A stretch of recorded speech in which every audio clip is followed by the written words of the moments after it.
G'day, Peter Kibble from How Bowman. So candidate 28. Let's have a look. Who have we got? Small accounting firm, been there for 6 years, bro. Or 7 years. And then accounts payable for that.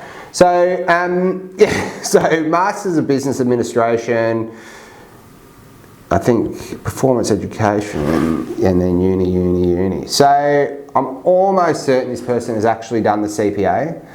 So, yeah, but anyway, like if they're 7 years, one firm, and it's a small firm and they're non-qualified, I'd have a few questions around that, like what's actually going on there.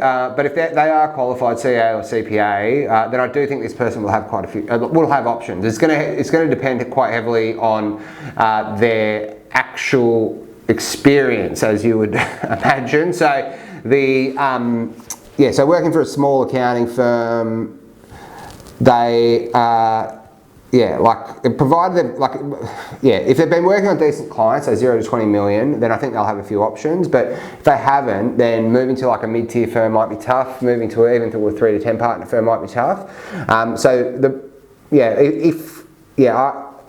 then moving to commerce. Sorry, like if this person wanted to move to commerce, again, definitely possible, but it's just super competitive, and they're probably going to be back of the queue, just because the people they're competing against for the first mover roles at around the salary they're at, like 85, 100k, whatever, then those people will be first movers out of the big 4 and top 10 firms, and that is just a safer choice for a commercial hiring manager to make than taking somebody out of a smaller firm. So for better or worse, that's just what tends to happen. If they want to move to a mid-tier, I think they can do it. It's going to depend heavily on their clients and how much staff management experience they've got. But you've got to ask yourself, like, is it worth moving to a mid-tier? What would be as an intermediate, if maybe a senior, moving across as an intermediate with 7 years experience? I don't think so. I don't think that's the best move for this person.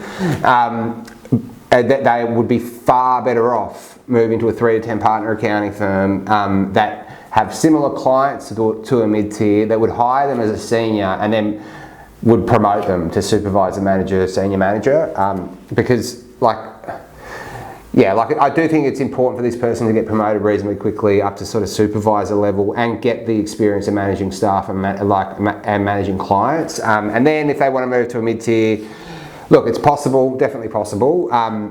Definitely possible. But it's just far easier to do it as a manager than move across as an intermediate and then get promoted to manager in a mid-tier. So overall, my advice for this person would be, try and get a job in a smaller firm where you're not necessarily smaller than where they are, but it's a smaller firm where they will get promoted quickly, get good client experience, and be given the opportunity to manage junior staff, because then they'll get promoted through to supervisor manager quickly, and maybe that will happen in 3 to 4 years, and then they're a manager with, let's say it's 3 years, or let's say 4 years, they're a manager with 10 years experience basically. And then if they want to move to a mid-tier after that, they can do it as a manager. It's just easier than moving across as an intermediate and then getting promoted to a manager.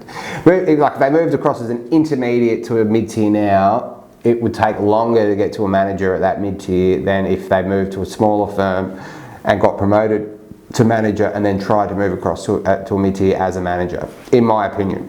So, but anyway, everyone's situation is different, obviously. There is a lot of nuance around this. So if you do want some more tailored advice specific to yourself, feel free to get in contact. Always happy to speak with people. And thanks for watching.